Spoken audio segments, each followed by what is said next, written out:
We're driven by the search for better. But when it comes to hiring, the best way to search for a candidate isn't to search at all. Don't search, match with Indeed. Indeed is your matching and hiring platform with over 350 million global monthly visitors, according to Indeed data, and a matching engine that helps you find quality candidates fast. Ditch the busy work. Use Indeed for scheduling, screening, and messaging so you can connect with candidates faster. Leveraging over 140 million qualifications and preferences every day, Indeed's matching engine is constantly learning from your preferences, so the more you use Indeed, the better it gets. Join more than 3.5 million businesses worldwide that use Indeed to hire great talent fast. And listeners of this show will get a $75 sponsored job credit to get your jobs more visibility at Indeed.com/Blue Wire. Just go to Indeed.com/Blue Wire right now and support our show by saying that you heard about Indeed on this podcast. That's Indeed.com/Blue Wire. Terms and conditions apply. Need to hire? You need Indeed.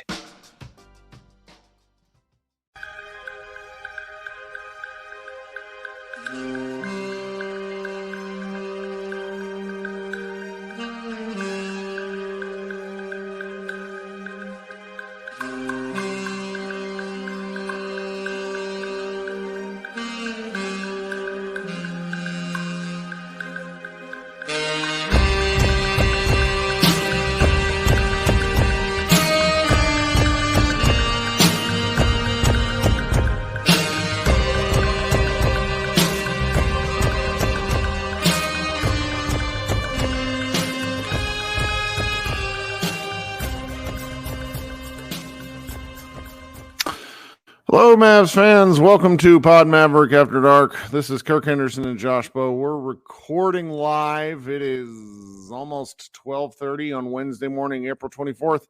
The Dallas Mavericks defeated the Los Angeles Clippers 96-93 to even up the series, one apiece. Josh, how you doing? I'm doing about as good as I can. I think we've both kind of had some. We have personal life coming up right when the playoffs start. I think it's just par for the course, but we are here, we are ready, and at least we get to talk about a Mavericks win. Oh my God. Yeah. I there is just nothing as great and as awful as close playoff basketball. I mean, I don't think I could have watched that game with other people around, because I was so tense. I mean, with 82 games, you kind of get lost in the shuffle, and then the meaningfulness of the playoffs come around.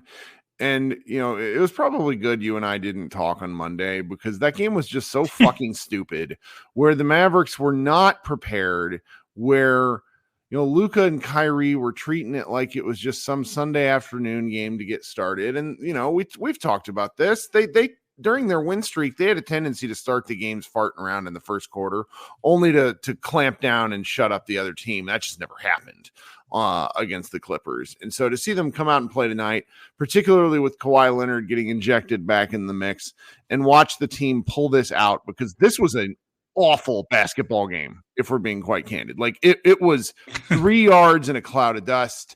It was swings, and I mean awful in the best ways, because it was gritty for both teams. There were lots of plays where, you're sitting there going, oh God, could that cost them the game?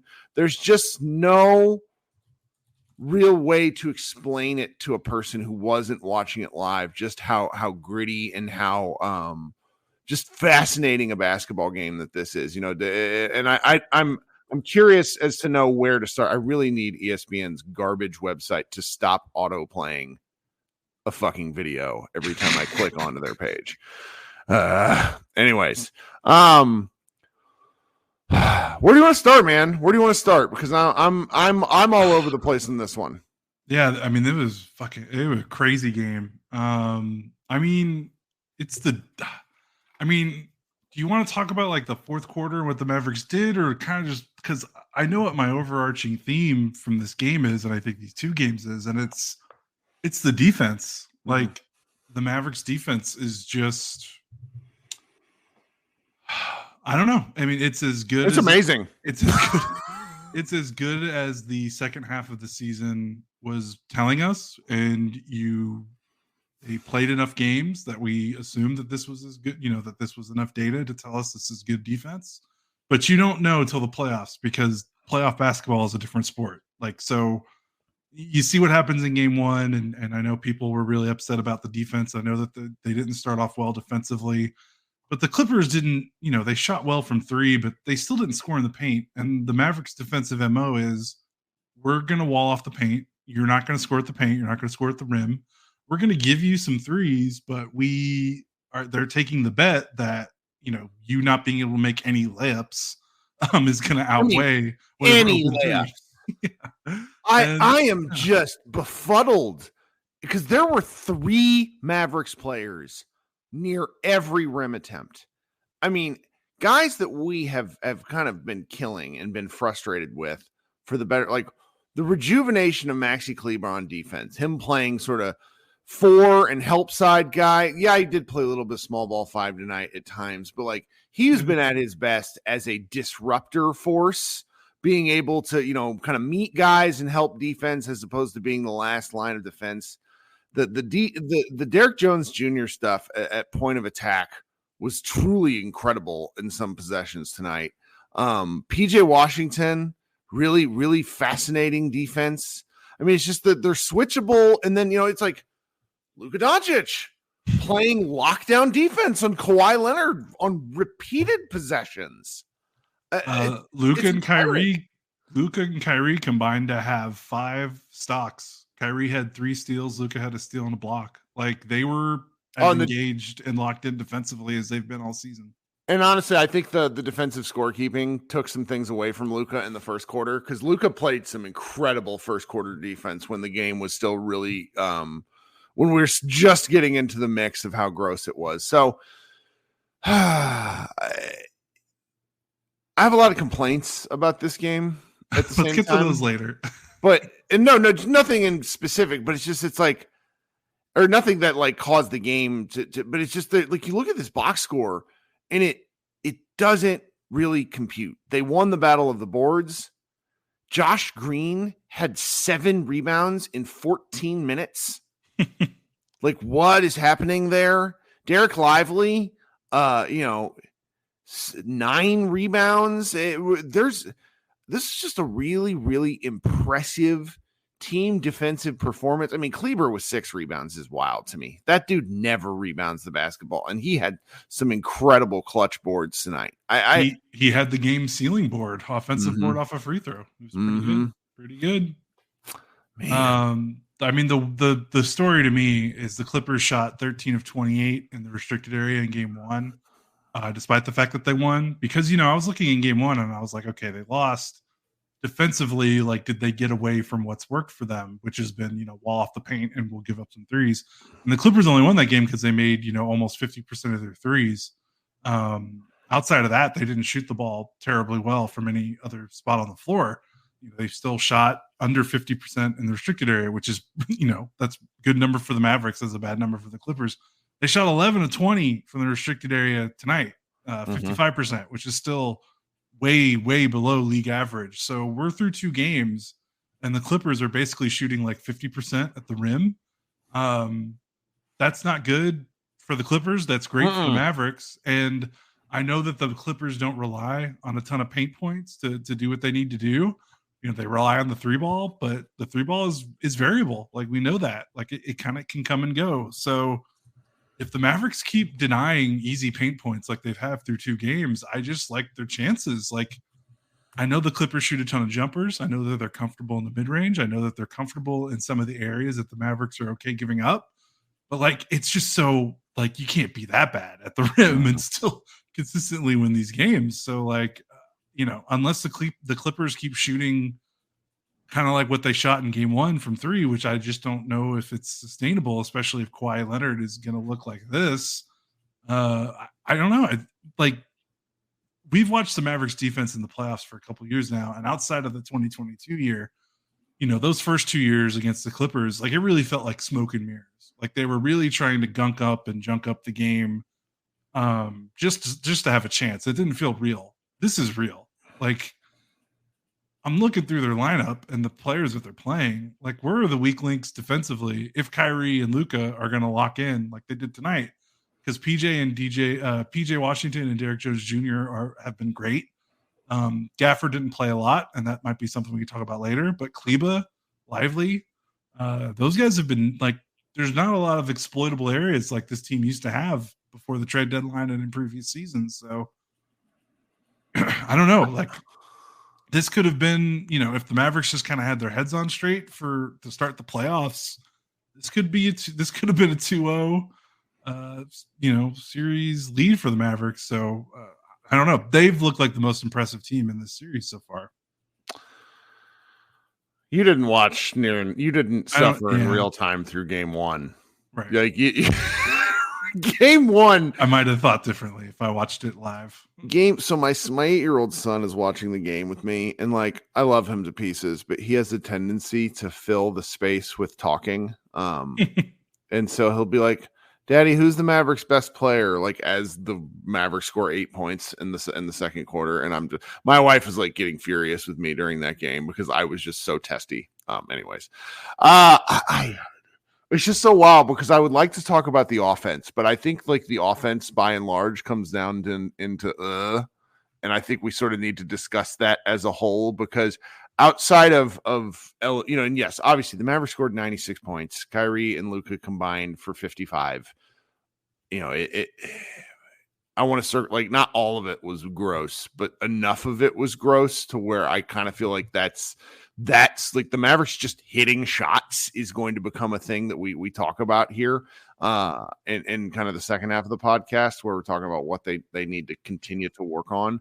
But barring, PJ Washington connecting on 2 huge threes down the stretch in the corners, no less, was absolutely incredible for me, because he had blown 4 layups, or at least rim attempts, if you don't want to consider them layups. One, he was fouled by Kawhi. Maxi Kleba hitting 2 of his 3 3-pointers was really just incredibly important to this win. And that's about the offensive highlights that I wanted to talk about that I thought were good. I mean, I could have this is going to drive some of our fans like crazy, but it's like Luka shot 5 of 14 from 3. Not like, obviously some real killer shots in that mix, but then also some just possession murdering, turnover level bad 3-point shots from Luka, which just hasn't been.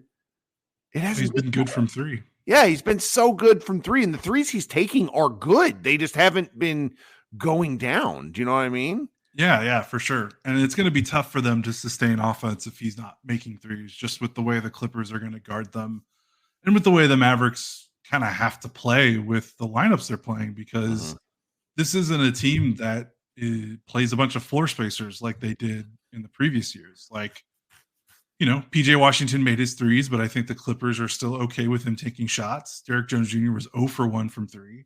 You're playing a rim runner a lot of the time with either Gafford or Lively.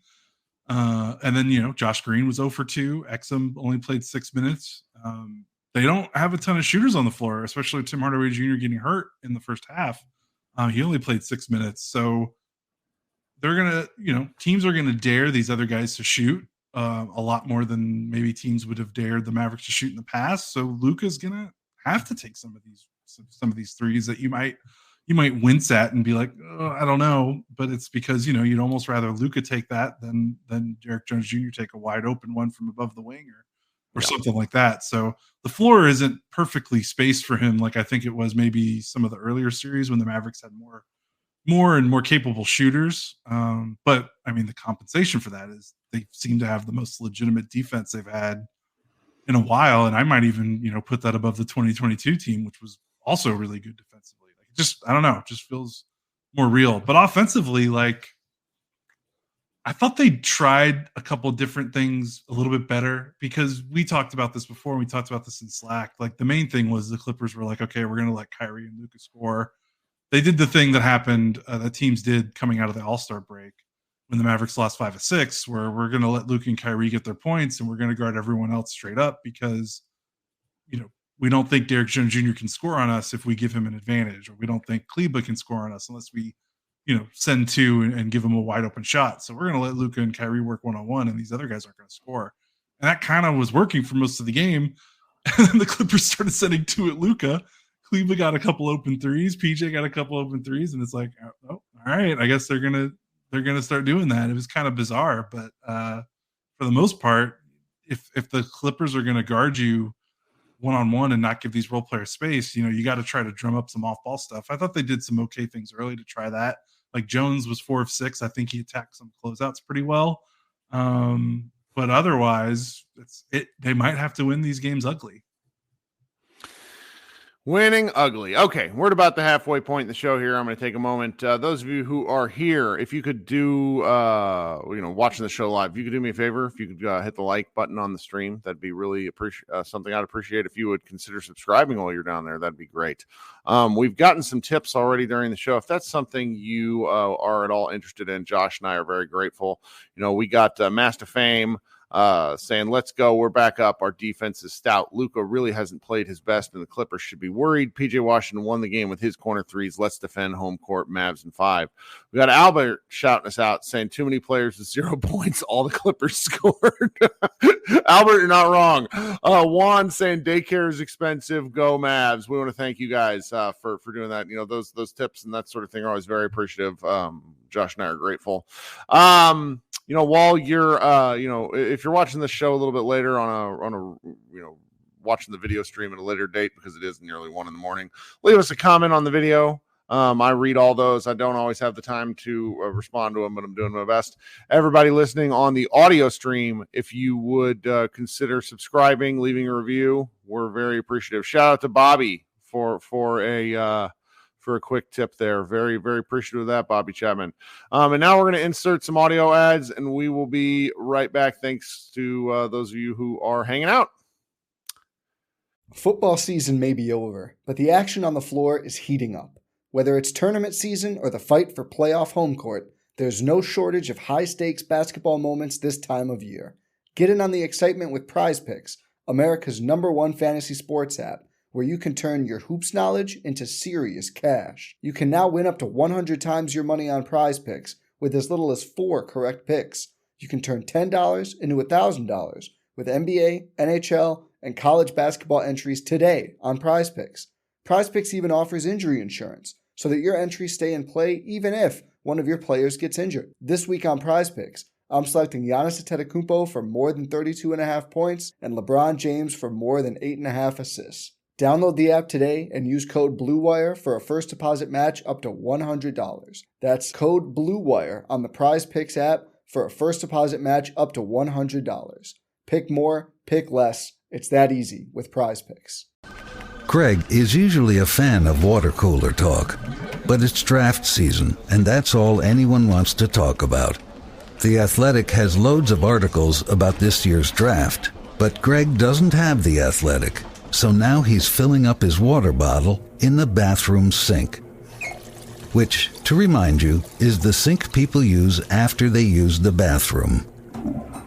Get The Athletic and get the info you need to speak draft fluently. Okay, this is just it's so like emotionally draining talking about this game at 1 a.m. I don't want to sound like I'm not excited about this game. It's talking about what the Mavericks did defensively in real time is a little bit difficult, other than to sort of gush at the results. I will say it's worth noting, for as well as the Clippers shot the ball in game 1 was almost as bad as some of these guys shot the ball in game 2. Kawhi Leonard 0 for 5 from 3, James Harden 2 of 10 from 3. Russell Westbrook 1 of 3 from distance. And that, Terrence Mann 1 of 3. The Mavericks won by 3. The Clippers, the Mavericks won by 3, but they were plus. They hit 6 more threes than the Clippers. So there's still honestly some work to do for these Dallas Mavericks. And it's not necessarily a defensive conversation. It's honestly more of an offensive conversation. And you sort of started talking about it a little bit with what the Mavericks were doing. I'm going to be really curious to see what kind of the counter is, like, not to be overly morbid, but I think that if Tim Hardaway's ankle injury is actually severe and he's going to miss a couple of games. I think that takes away one of Kidd's go-to responses to like lackadaisical Mavericks offense. And I honestly think it's a good thing because letting Tim bomb from three is not a sustainable offensive plan for trying to fire up the bench. They have to try to do some other things to get different guys going. Josh Green, we mentioned him before. He played 14 minutes. He was 0 for 2 from the field. Josh Green has basically hit 1-3 since the middle of March. Obviously he sprained his ankle and was out for a while, but he's just had kind of a rough offensive go. What can the Mavericks do anything other than get home and hope these other role players hit some of these easier shots? And just to be quite candid, Luka and Kyrie need to be a shitload more efficient. I'm obviously 55 points. I'm not criticizing as much as I'm saying they need to be more efficient with their shot making, I think. Yeah, I think so. I mean, Luka has to make threes, and that's like not a fun conversation because it's like, well, what can you do to make more threes? And it's like, make more threes. Like, he's going to shoot step backs. I mean, he's shot more catch and shoot threes in the regular season than he has at any other point in his NBA career. Yeah. So they could probably do a little bit better job with that. Haven't seen Kyrie run a ton of pick and roll with Luka off the ball in this series. So they could do a little bit more of that. They could do a little bit more with Luka and Kyrie working together. Has Luka or Kyrie screened for each other in this series? Not seen enough of it. No. Yeah, they could do a little bit more of that. Like, they did so much good stuff offensively to kind of try to counteract what the teams were starting to pick up on. Because if teams are going to stay home on the role players and let your stars go one-on-one, and you can't outscore a team with two players. I mean, sometimes they're that good, but can't do that consistently. So it's like, so what do you do to get these limited role players opportunities if teams are staying home? Well, it's like, use your stars to free them up. Kyrie screening for guys, Luka screening for Derek Jones Jr. to get a backdoor cut. These are all things that have been happening in the last month that I haven't really seen too much of. I saw a little bit of it in the first quarter, but they kind of got away from it. Another thing that hurts, with Gafford kind of being played off the floor a little bit in the series, he's barely played. Gafford, yeah. The center production minutes. He was kind of a counter because they were running high post offense through him and letting him find cutters. He was averaging 2 assists per game for a good stretch. Well, he's come out. I mean, Gafford is ultimately the fact that they survived him being ass. I mean, it's just to be candid. Like, he's been awful. Like, he was weak in game one and he was sloppy in game two. And I don't know if he can play in this series. That's okay. Yeah, it's something they're going to have to figure out, though. I don't know if the back injury he suffered pretty early on contributed to him only playing 9 minutes. I feel like we got to point that out. But defensively, he's been, he hasn't been the same. I don't think he. This is a good comment. Jeremy Sennett says Gafford thrives on being able to out physical his matchup, and he cannot do that with Zubac. Yeah, I don't think so. I mean, he's only got one. I mean, he's basically played 23 minutes. He has one block in 23 minutes, which is not a lot for him. He's 1 for 7 from the floor. And considering this is a guy who's had like two 30 streak consecutive buckets made within the same season, for him to go 1 for 7 over 2 games is pretty crazy. Like, he's not finishing. And I think that was another thing with Kidd. Like, I wonder if it wasn't the back injury, like he missed, I remember one of the last plays he had on the floor before he got taken out. I didn't really see him again. He missed, he got free in a pick and roll for a layup and missed. And it wasn't even against Zubac. It was against Zubac. It was against a smaller guy. I don't remember who was in front of him, but it was almost Paul George. It was and Paul George is a big guy, but it had no touch and like really went off the backboard hard. I mean, he was 0 for 3 from the floor, and kudos to Kidd really for just deciding that he didn't have it. If he's not finishing in those situations, and even if it is Paul George, which I know that happened in game one, like doesn't matter. Like, he's got to finish. Like, you can't have. If he's going over from the floor, like if he's missing shots and he's not being productive in the pick and roll, and then at the other end of the floor, it doesn't seem like he's containing as well as he contained at the level of the screen or in the paint as he did in the regular season, like, yeah, you got to make the switch. Lively's mobility seems like it's been a pretty good effective tool against the Clippers kind of star trio. And he's also, I think he's finishing better with his length. I think his length is allowing him to maybe get over the top a little bit better.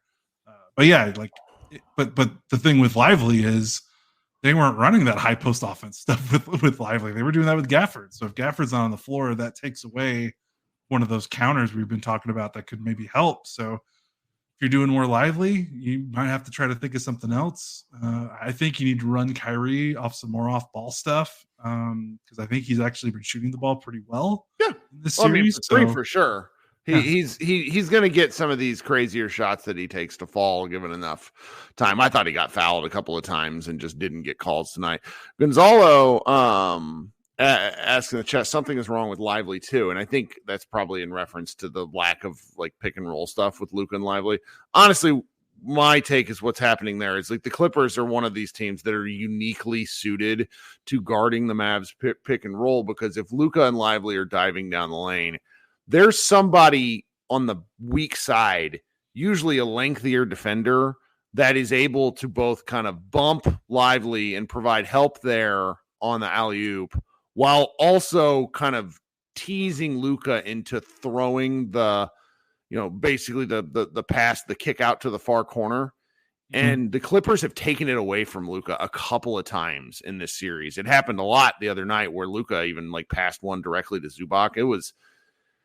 They're just good at this. The Clippers are good. Yeah. They're a good schematic, lengthy defensive team. And it's like we get so used to watching Luka destroy people in the regular season where it's like, oh, well, something's wrong with the Mavericks offense. And I don't necessarily think that's the case as much as the Clippers are shutting them out and they don't have the proper counters, or they're not using those counters, or like you're sort of saying, they're not getting into the sort of things that could perhaps help exploit some of these myths, some of the weaknesses. I mean, the Clippers are just really good. It's kind of what it comes down to. That's the cheat code of having Paul George and Kawhi Leonard on your team, right? Like, you've got an elite wing defender that can play on the ball, and you've also got an elite help side defender that can crash down if your big is playing up and you need someone to cover that lob man or that dunker spot. Like George has been doing that in almost all series, these two games, being the help guy on these bigs. So that's difficult. And also they're just like, we're not giving you easy lobs. Like they're like, Luka, you can shoot a floater. Like we're not letting Derek Lively catch uncontested lobs. Like they've kind of made that conscious decision that they're just not going to let Mavericks get these open lob dunks, and they're going to live with whatever the ball handler is doing and seeing if their defenders can get over the screen and get back into the play and contest. Because I think they would rather Luka shoot a floater than they would rather let Lively catch a lob dunk. Well, and Luka's not shooting that floater, and that's sort of driving me nuts, particularly when he's going down the middle of the lane. Tom Selden asked, why did Luka barely drive to the basket in the first half? And like, that's a great question. And I don't really have an easy answer for this, because what I need, like you saw that there at the end of the third quarter when Luka really put his head down and drove to the basket, he's not using near enough force, because I think he's just trying to feel out the game. Like he's playing very oddly. I don't want to say he's playing badly, because I don't think that's fair, but I think what the Clippers are doing enough on defense is making him second guess elements of what he's really good at. And he's taking just a whole lot of mid-range shots. He's not getting into the middle. And so when Luka's threes aren't falling and he's having to go to sort of the Dirk style mid-range game, and unless that's, he's just not going to get there. Like, he doesn't have that speed. He doesn't also put his head down enough and go, because I don't think he really wants to take that kind of a beating the whole game. And that's not a criticism. It's just something where it's you play as physical as Luka does. You sort of have to pick and choose your spots. Otherwise, you're probably going to get crushed by the end of the game.